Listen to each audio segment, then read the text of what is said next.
अंदर इलेक्ट्रॉन्स भी होंगे। जैसे हीट प्रोवाइड होती है या ये एनर्जी ऑब्टेन करता है, तो ये जो इलेक्ट्रॉन्स हैं ये एक्साइटेड हो जाएंगे और ये क्या करेंगे, अपने हायर एनर्जी लेवल वाले ऑर्बिट के अंदर ट्रांसफर हो जाएंगे, या हायर एनर्जी लेवल वाले ऑर्बिट के अंदर ट्रांसफर हो जाएंगे। अब क्या होगा, अब ये जो हायर एनर्जी लेवल वाली जो ऑर्बिट होती है ना, इन पर्टिकुलर इलेक्ट्रॉन्स के लिए क्या होती है, अनस्टेबल होती है, ज्यादा स्टेबल नहीं होती है। ये क्या करते हैं, वापस रिटर्न बैक करते हैं। अब ये जब रिटर्न आएंगे वापस अपने ओरिजिनल ऑर्बिट के अंदर, तो ये क्या करते हैं, जितनी एनर्जी इन्होंने ली है उतनी एनर्जी को वापस क्या करते हैं, ये रिलीज करते हैं। जब ये एनर्जी को रिलीज करते हैं तो एक विजिबल लाइन भी मिल सकती है हमें और इनविजिबल लाइन भी मिल सकती है। इनविजिबल लाइन का मतलब है यूवी लाइट्स। यूवी लाइट्स जो होती है वो हम उसकी वेवलेंथ बहुत कम होती है, उस लाइट को हम देख नहीं पाते, तो उसको बोलते हैं इनविजिबल लाइट। तो उस टाइप की वेव्स को ये क्या करते हैं, इमिट करते हैं, उस टाइप की वेवलेंथ को ये इमिट करते हैं। तो एक टाइप का स्पेक्ट्रम बनता है, उसको हम क्या बोलते हैं, लाइन स्पेक्ट्रम या डिस्क्रीट स्पेक्ट्रम। क्या कहते हैं उसको, हम लाइन स्पेक्ट्रम या डिस्क्रीट स्पेक्ट्रम बोलते हैं। तो I think the concept is clear. Clear हुआ होगा कंसेप्ट। बहुत सिंपल वर्ड में बता दे रहा हूँ। ये जो इलेक्ट्रॉन्स होते हैं ना, जो ऑर्बिट के अंदर होते हैं, ये एनर्जी गेन करेंगे। एनर्जी गेन करेंगे तो ये हायर ऑर्बिट के अंदर चले जाएंगे। अब ये हायर ऑर्बिट के अंदर चला गया। अब क्या होगा, ये हायर ऑर्बिट वाली जो ये जो इनकी सिचुएशन है ये अनस्टेबल होती है, ये स्टेबल ज्यादा नहीं होती। ये क्या करेंगे, वापस अपने ओरिजिनल ऑर्बिट के अंदर वापस रिटर्न करेंगे। जब ये ओरिजिनल ऑर्बिट के अंदर रिटर्न करेंगे तो ये इन्होंने जितनी एनर्जी ली है ना इलेक्ट्रॉन्स ने, उतनी एनर्जी को ये वापस क्या करेंगे, रिलीज करेंगे।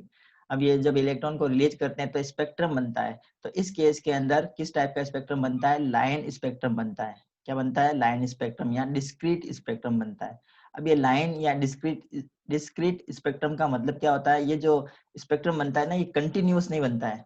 ये कंटिन्यूस नहीं बनता है, मतलब फर्स्ट जो लाइन बनेगी वो कुछ अलग वेवलेंथ की होगी, जो सेकंड लाइन बनेगी वो कुछ अलग वेवलेंथ की होगी, जो थर्ड लाइन बनेगी वो अलग वेवलेंथ की होगी। इसको हम डिटेल में पढ़ेंगे, तो बने रहिए हमारे साथ में। आप देख रहे हैं मुझे केमिस्ट्री पाठशाला पे, और मैं हूं आपका टीचर मुकेश पुरवा। तो चलिए स्टार्ट कर लेते हैं इसी पॉइंट को डिस्कस कर लेते हैं। This type of spectrum is called discrete या लाइन स्पेक्ट्रम। तो इस टाइप के स्पेक्ट्रम को हम लाइन स्पेक्ट्रम या डिस्क्रीट स्पेक्ट्रम कहते हैं। ये अभी सब समझ में आ जाएगा। अभी जब हम डायग्राम देखेंगे, इसके ऊपर कुछ क्वेश्चंस करेंगे तो आराम से समझ में आ जाएगा। तो ये जो अभी हमने स्पेक्ट्रम बताया ना, दो टाइप के स्पेक्ट्रम होते हैं। एक होता है लाइन स्पेक्ट्रम, इसको हम बोलते हैं डिस्क्रीट स्पेक्ट्रम, डिस्क्रीट स्पेक्ट्रम। और दूसरे टाइप का स्पेक्ट्रम होता है कंटिन्यूस स्पेक्ट्रम। कंटिन्यूस स्पेक्ट्रम का मतलब होता है जिसके अंदर जो वेवलेंथ होती है वो क्या होती है, एक के बाद में एक कंटिन्यूस वेवलेंथ आती है। जिससे नंबर में सारे नंबर एक के बाद में एक आते हैं, जैसे 1 के बाद में 2, 2 के बाद में 3, 3 के बाद में 4, 5, 6, 7 ऐसे चलता है ना नंबर्स। उसी टाइप से जो कंटिन्यूस स्पेक्ट्रम होता है उसकी वेवलेंथ भी कंटिन्यू चलती है, उनमें कोई भी गैप नहीं आता है। जबकि ये जो लाइन स्पेक्ट्रम है, इनमें जब वेवलेंथ आएगी इनकी, तो कुछ वेवलेंथ तो हमें मिलेगी, कुछ वेवलेंथ बीच में से गायब हो जाएगी, उसके बाद में फिर कुछ वेवलेंथ मिलेगी, उसके बाद में कुछ वेवलेंथ फिर गायब हो जाएगी। जैसे एक यहाँ पे एग्जांपल दे देता हूँ। जैसे हमें कुछ वेव मिली है, इलेक्ट्रॉन्स सपोज n2 ऑर्बिट में था और ये n1 ऑर्बिट है। यहाँ पे मैं बना देता हूँ, ये n3 ऑर्बिट है, ये n1 ऑर्बिट है ही है, और यहाँ पे n4 ऑर्बिट है, n इक्वल टू 4 ऑर्बिट है। तो ये K, L, M और N। सपोज इलेक्ट्रॉन जंप करता है N2 से N1 में। N2 में कब कैसे चला गया, N1 में था इलेक्ट्रॉन, उन्होंने क्या किया, इलेक्ट्रॉन ने एनर्जी गेन की और एनर्जी गेन करके वो N2 ऑर्बिट में आ गया।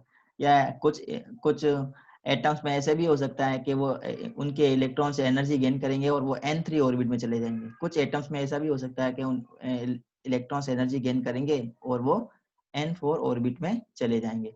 अब क्या होगा, वो रिटर्न बैक करेंगे। रिटर्न बैक कहाँ करेंगे, अपनी ओरिजिनल ऑर्बिट में रिटर्न आएंगे। तब जब ओरिजिनल ऑर्बिट में जब रिटर्न आएंगे तो क्या करेंगे, उतनी एनर्जी को वापस इमिट करेंगे, और उतनी एनर्जी को जब वो इमिट करेंगे तो एक टाइप का स्पेक्ट्रम मिलेगा। उस स्पेक्ट्रम को हम बोलेंगे एमिशन स्पेक्ट्रम। क्या कहेंगे, एमिशन स्पेक्ट्रम।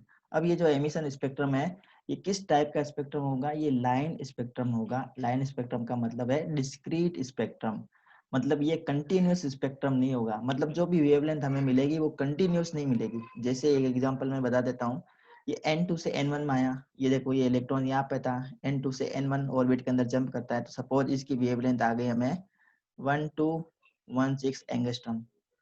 अब हम n3 से n1 में आते हैं, सपोज कोई इलेक्ट्रॉन n3 में चला गया था, अब वो n1 में आ रहा है, n1 में आ रहा है। अब इसके लिए जो वेवलेंथ आएगी ना, इसके बाद की वेवलेंथ नहीं आ रही है, इसके बाद की वेवलेंथ होगी तो 1217 आनी चाहिए, लेकिन यहाँ पे जो वेवलेंथ है वो कम आती है। सपोज यहाँ पे मैं वेवलेंथ मान लेता हूँ 1192 एंगस्ट्रॉम। इसी टाइप से अगर n4 से n1 के अंदर आता है तो फिर इसकी जो वेवलेंथ है वो कम हो जाती है, सपोज मैं मान लेता हूँ 1080 एंगस्ट्रॉम। तो यहाँ पे देखो, यहाँ पे कोई भी कंटिन्यूटी नहीं है, 1216 के बाद में 119892 आ गया, उसके बाद में 1080 एंगस्ट्रॉम आ गया। इसका मतलब ये जो लाइंस बन रही है इसमें कोई भी कंटिन्यूटी नहीं आ रही है। तो इस टाइप के स्पेक्ट्रम को हम क्या बोलते हैं, डिस्क्रीट स्पेक्ट्रम या लाइन स्पेक्ट्रम। तो I think this concept is clear, आप सभी लोगों को समझ में आ गया होगा। अभी हम इसके ऊपर न्यूमेरिकल क्वेश्चंस करेंगे और बहुत सारे एग्जांपल्स देखेंगे, तो ये जो कंसेप्ट है ना बहुत अच्छे से क्लियर हो जाएगा, डोंट वरी। तो इस टाइप के स्पेक्ट्रम को हम क्या बोलते हैं, इमिशन स्पेक्ट्रम, यही बताया हुआ है। जैसे ये जो फर्स्ट ऑर्बिट है ना, फर्स्ट ऑर्बिट की जो एनर्जी होती है -13.6 इलेक्ट्रॉन वोल्ट होती है, हमने कैलकुलेट भी किया था। ये सेकंड ऑर्बिट है, इसके लिए एनर्जी है -3.6 इलेक्ट्रॉन वोल्ट। ये थर्ड ऑर्बिट है, इसके लिए एनर्जी है -1.5 इलेक्ट्रॉन वोल्ट। अगर इलेक्ट्रॉन यहाँ पे है फर्स्ट ऑर्बिट में, इसको एनर्जी सप्लाई मिली या इसने एनर्जी ऑब्टेन की, एनर्जी ऑब्टेन करने से ये इलेक्ट्रॉन्स क्या हो गए, इन्होंने एनर्जी गेन करके ये एक्साइटेड एनर्जी लेवल के अंदर चले गए। सपोज ये n=3 में चले गए। अब n=3 में चले गए तो ये जो कंडीशन है ना इस पर्टिकुलर एटम के लिए क्या होगी, अनस्टेबल होगी, ये ज्यादा देर तक स्टेबल नहीं रहती। ये क्या करेंगे, इलेक्ट्रॉन्स वापस अपनी ओरिजिनल स्टेट के अंदर, वापस अपने ओरिजिनल सेल के अंदर रिटर्न बैक करेंगे। जब ये ओरिजिनल सेल में रिटर्न बैक करेंगे तो जिन्होंने जितनी एनर्जी इन इलेक्ट्रॉन्स ने ली है ना, उतनी एनर्जी को वापस क्या करेंगे, इमिट करेंगे। उतनी एनर्जी को वापस क्या करेंगे, इलेक्ट्रॉन्स इमिट करेंगे। अब ये इमिट करेंगे तो हमें स्पेशल टाइप की वेवलेंथ दिखेगी। वेवलेंथ किसी भी वेव, कोई भी वेव है तो उसकी वेव की वेवलेंथ होती है, हमने 9th क्लास में ये सीखा होगा, साउंड वाले चैप्टर में सीखा होगा ना। हाँ, तो वेव की वेवलेंथ होती है, वेवलेंथ मीटर के अंदर, अगर छोटी है तो सेंटीमीटर में, और बहुत ज़्यादा छोटी है तो उसके नैनोमीटर में ऐसे, और एंगस्ट्रॉम में भी ली जाती है।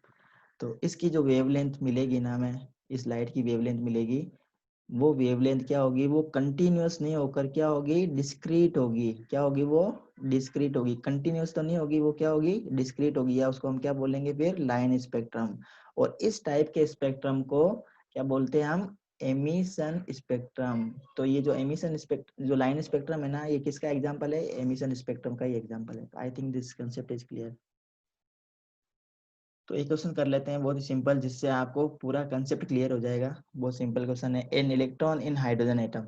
एक इलेक्ट्रॉन है हाइड्रोजन एटम के अंदर, वो जंप करता है from n3 to n1। n3 में पहुंच गया। n3 में कैसे पहुंचा होगा आप लोग समझ सकते हैं कि जब कोई भी इलेक्ट्रॉन, किसी भी एटम का इलेक्ट्रॉन क्या करता है, एनर्जी को ऑब्टेन करता है, तो वो एक्साइटेड हो जाता है, और एक्साइटेड होकर वो हायर ऑर्बिट के अंदर चला जाता है। तो n3 के अंदर पहुंच गया, अब वापस क्या करेगा, n3 से वापस n1 में आना चाहता है। तो n1 में आएगा तो वो क्या करेगा, उतनी एनर्जी को क्या करेगा, इमिट करेगा। तो हमें क्या फाइंड करना है, एनर्जी फाइंड करनी है। और जब वो जंप करेगा n3 से n1 में, तो उसकी वेवलेंथ भी हमें फाइंड करनी है।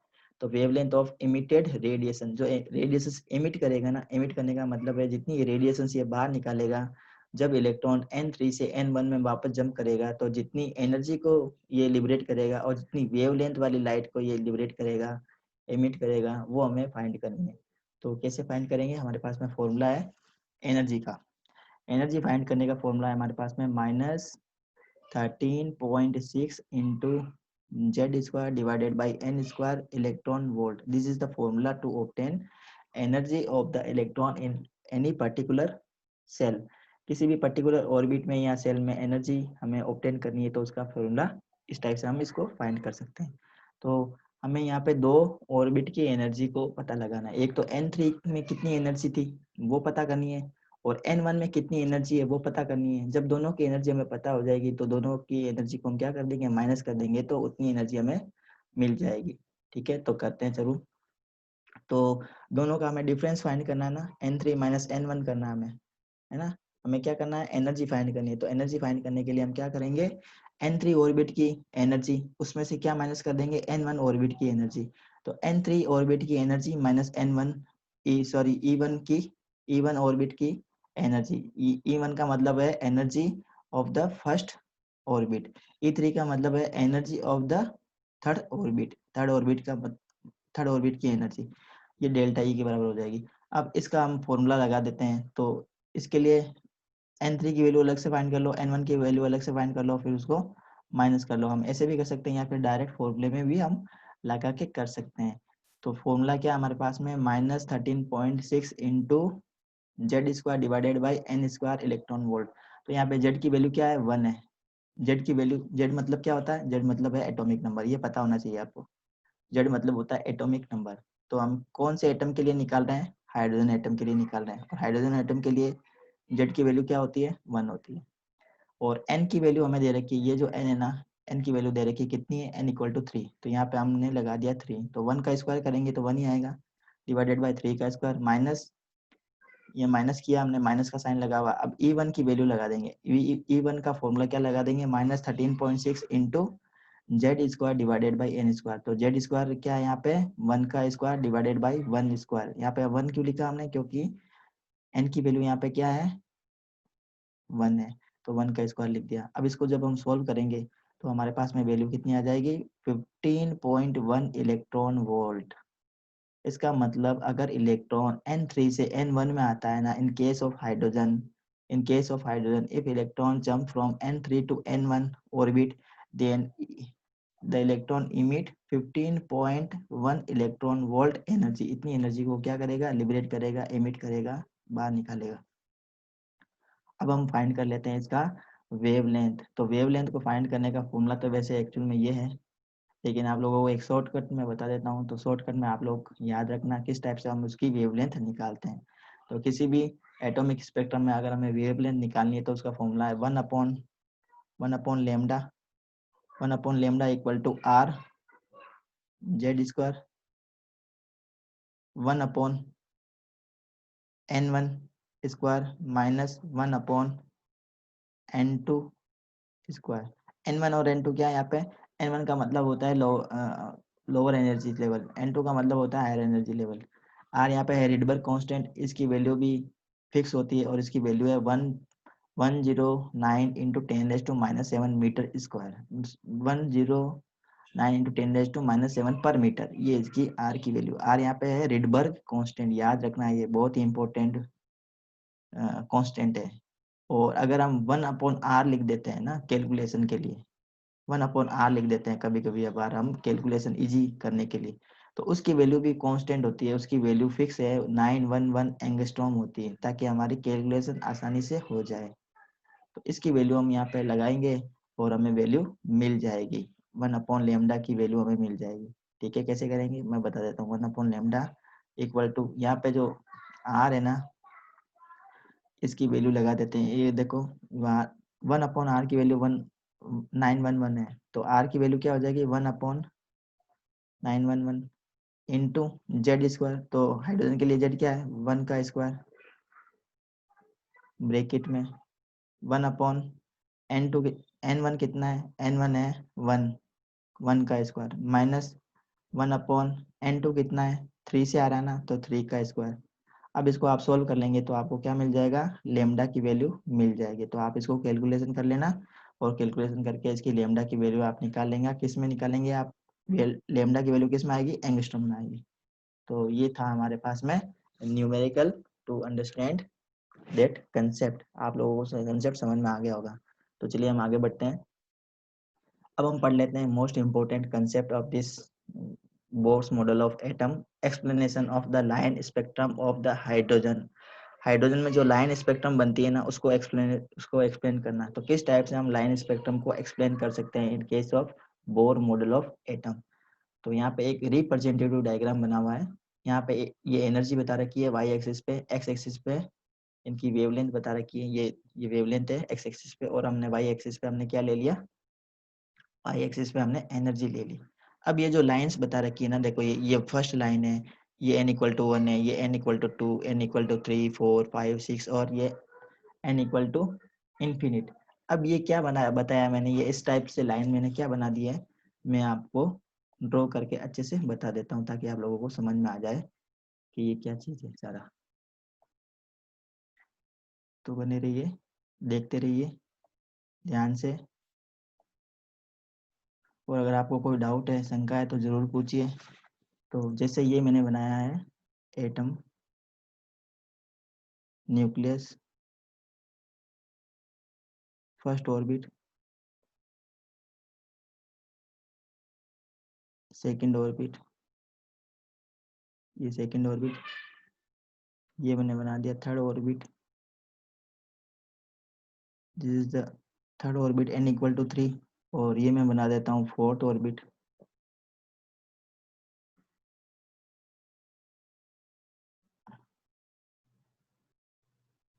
ये फोर्थ ऑर्बिट बनाया मैंने, थोड़ा सा सही नहीं बनाया। इसी टाइप से फिफ्थ ऑर्बिट बना रहा हूँ, तो मैं पूरा नहीं बना रहा हूँ, अब थोड़ा सा ही बना रहा हूँ। आप समझ जाना ये पूरा सर्कल है, आपको समझ आना ये पूरा सर्कल है, पूरा सर्कल मैं बना नहीं रहा हूँ।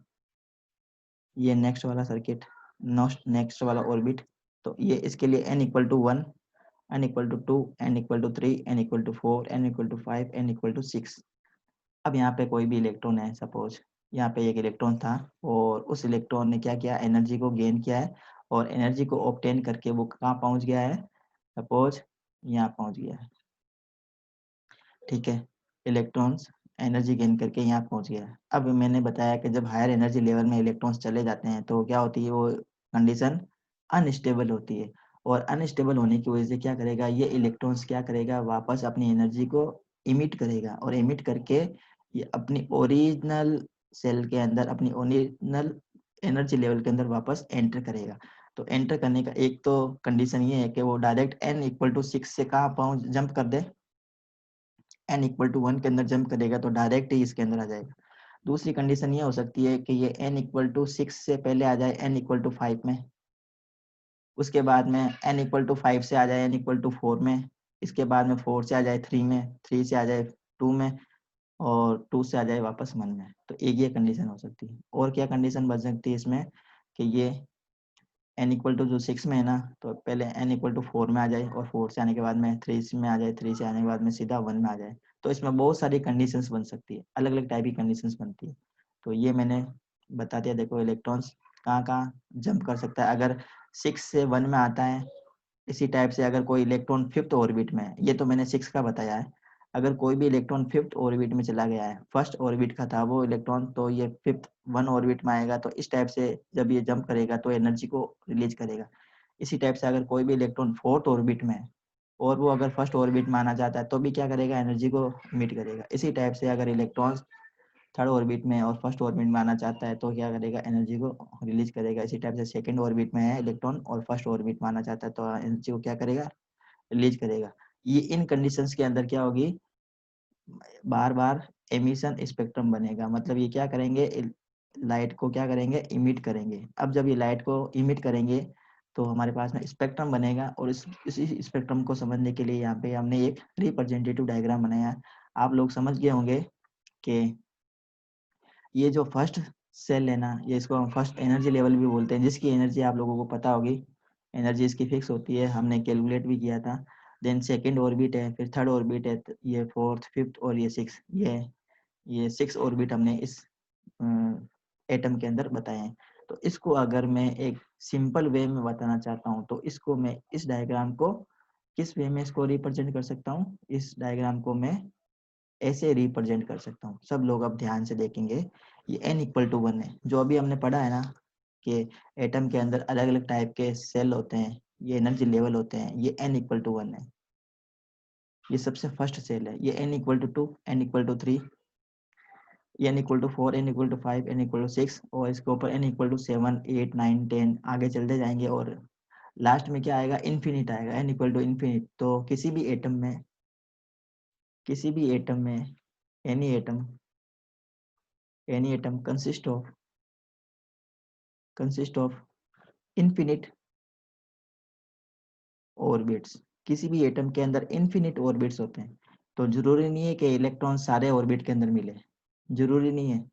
ऐसा कोई ज़रूरी नहीं है कि एटम्स के अंदर इलेक्ट्रॉन्स है वो सारे ऑर्बिट के अंदर मिलेंगे, सारे ऑर्बिट खाली भी हो सकते हैं।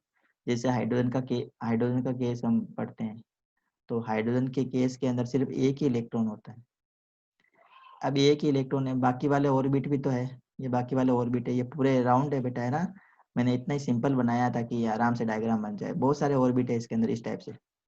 अब ये सारे ऑर्बिट है ना, इलेक्ट्रॉन्स अगर इस ऑर्बिट के अंदर है ना, तो बाकी वाले ऑर्बिट क्या है, तो बाकी वाले ऑर्बिट खाली है। जरूरी नहीं है कि इलेक्ट्रॉन्स यहाँ पे मिले, मेरे को इलेक्ट्रॉन्स यहाँ पर भी मिल सकता है।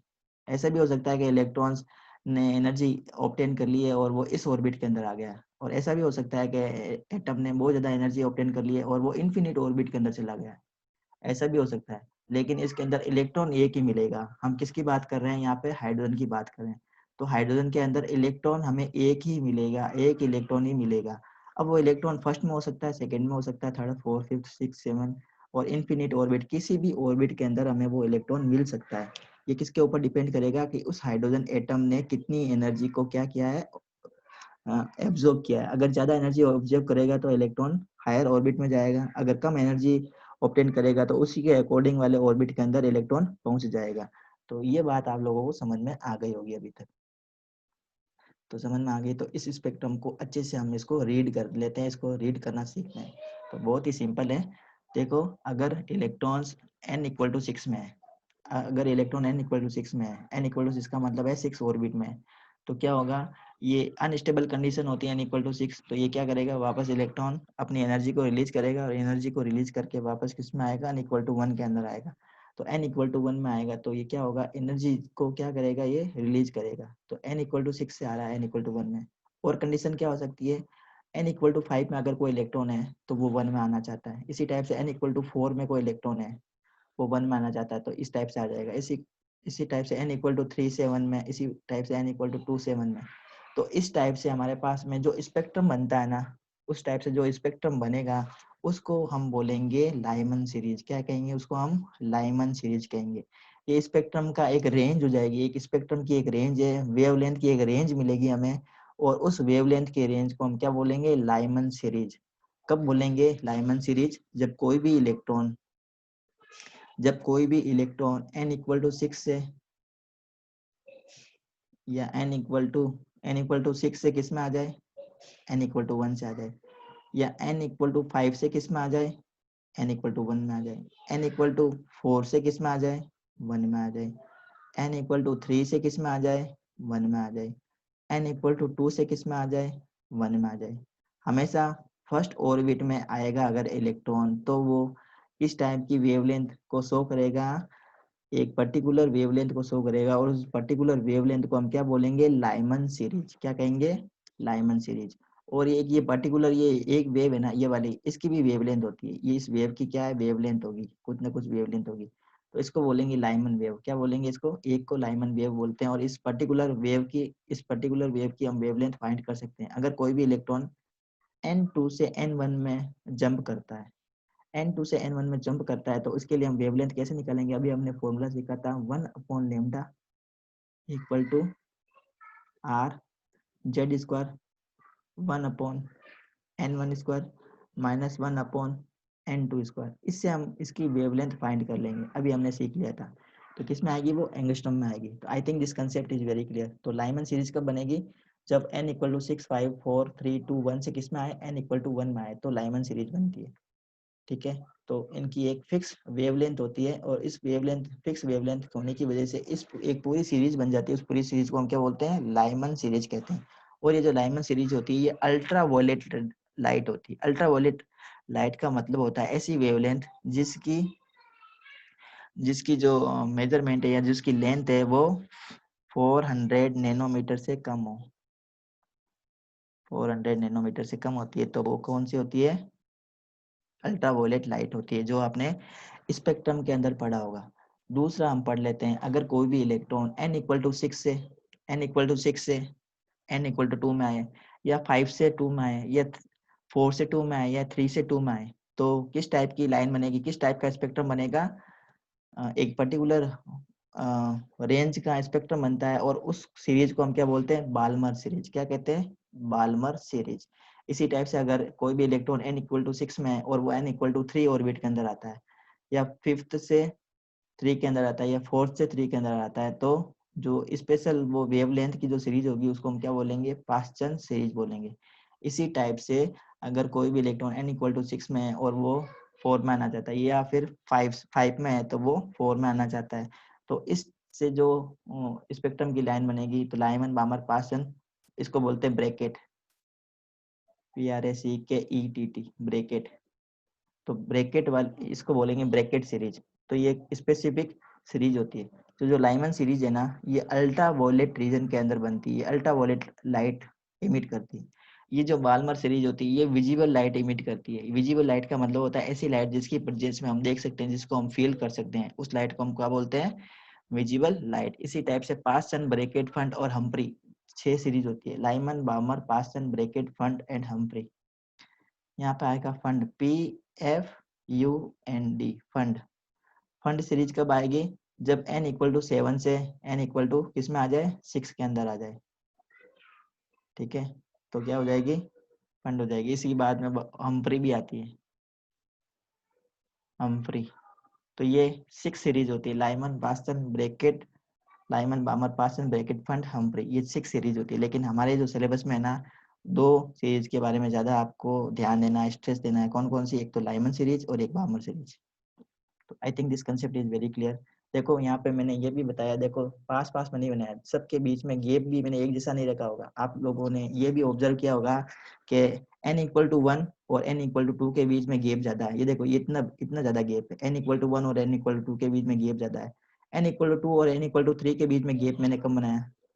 इसी टाइप से n इक्वल टू 3 और n इक्वल टू 4 के बीच में जो मैंने गैप बनाया है वो और कम बनाया। इसी टाइप से 4 से 5th में जब जाते हैं तो गैप मैंने और कम बनाया।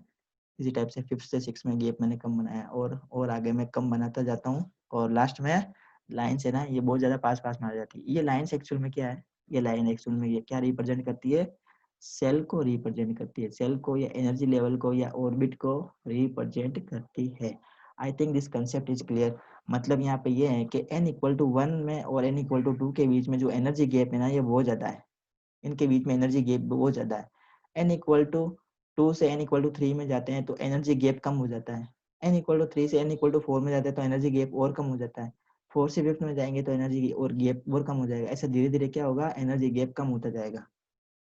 और किसी भी इलेक्ट्रॉन की मैक्सिमम एनर्जी कितनी होती है वो भी हमने बता दिया था, कि किसी भी इलेक्ट्रॉन्स की मैक्सिमम एनर्जी कहाँ मिलेगी हमें। अब अगर कोई भी इलेक्ट्रॉन इन्फिनिट ऑर्बिट में मिलेगा हमें, अगर कोई भी इलेक्ट्रॉन कहाँ मिलता है हमें, इन्फिनिट ऑर्बिट में मिलता है, तो उस इलेक्ट्रॉन की एनर्जी कितनी होगी, मैक्सिमम होगी। इलेक्ट्रॉन की एनर्जी किसमें होगी, कितनी होगी, मैक्सिमम होगी। और किसी भी इलेक्ट्रॉन की मैक्सिमम एनर्जी कितनी होती है, 0। किसी भी इलेक्ट्रॉन की मैक्सिमम एनर्जी कितनी होती है बच्चों, 0 होती है। ये बात आपको ध्यान रखनी है। तो नेक्स्ट पॉइंट की तरफ बढ़ते हैं।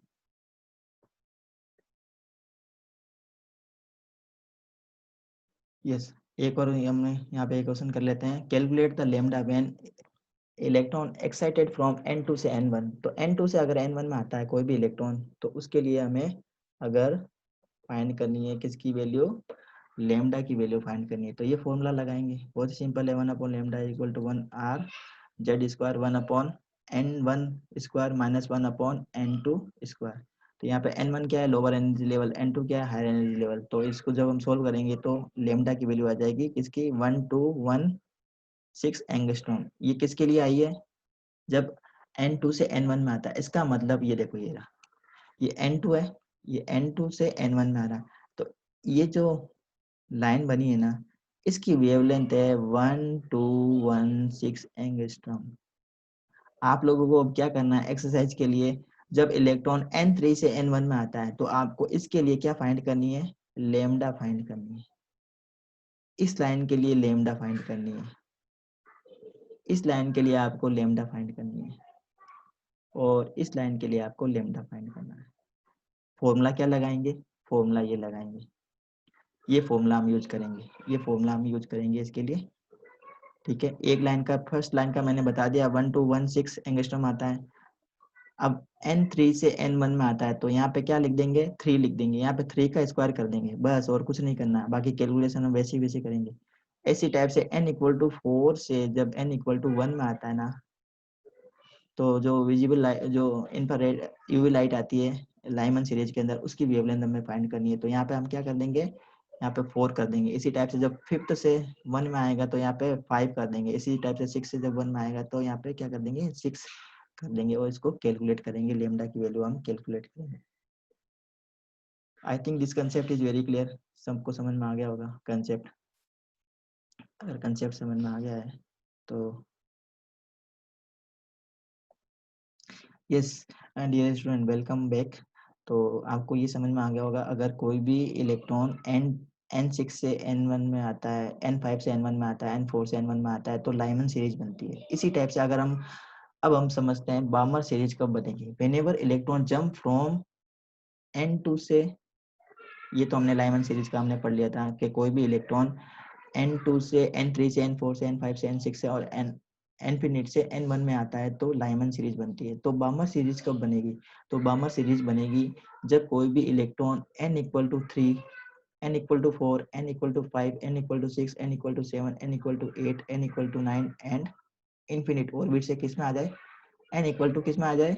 कमेंट करके बताओ, अगर किसी को बताए तो कमेंट करके बताओ। n इक्वल टू 1 में आता है तो लाइमन सीरीज बनती है, n इक्वल टू 1 में आता है ना तो लाइमन सीरीज बनती है। अब बामर सीरीज के लिए किस में आना पड़ेगा इलेक्ट्रॉन को, n equal to 3, n equal to 4, n equal to 5, n equal to 6, 7, 8 और इनफिनिट से कौन से ऑर्बिट के अंदर इलेक्ट्रॉन आए कि उसमें सीरीज बन जाए बामर सीरीज। तो n इक्वल टू 2 में अगर इलेक्ट्रॉन आता है 3 से या 4 से या 5 से या 6 से 7 से या इनफिनिट से, किस में आ जाए, n equal to second orbit में आ जाए।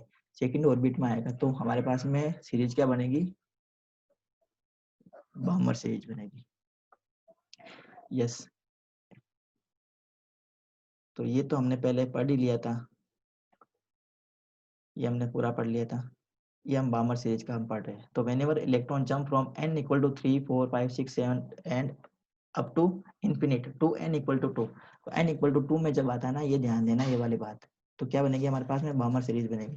देन द वेव, जब जो वेव बनेगी उस वेव को हम बोलेंगे बामर वेव, और उस सीरीज को हम क्या बोलेंगे, बामर सीरीज बोलेंगे। जैसे यहाँ पे देखो n इक्वल टू 2 है, तो n इक्वल टू 2 है तो इसके नीचे n इक्वल टू 1 भी मिलेगी आपको, ये n इक्वल टू 1 है। अब इलेक्ट्रॉन n इक्वल टू 1 में नहीं आ रहा, ये बात ध्यान रखना। अगर इलेक्ट्रॉन को आप n इक्वल टू 1 में पहुंचा देते हो तो फिर वो बामर सीरीज नहीं बनेगी, तो वो कौन सी सीरीज बन जाएगी, वो लाइमन सीरीज बन जाएगी। समझ में आ रही है बात। अगर आप किसी भी इलेक्ट्रॉन को 5 से या 6 से या 4 से या 3 से जंप करवा के डायरेक्ट n इक्वल टू 1 में ले आते हो तो लाइमन सीरीज बन जाएगी, लाइमन सीरीज बन जाएगी। हमें लाइमन सीरीज नहीं चाहिए। अब हम पढ़ रहे हैं बामर सीरीज के बारे में। तो अगर इलेक्ट्रॉन 6 से या इनफिनिट से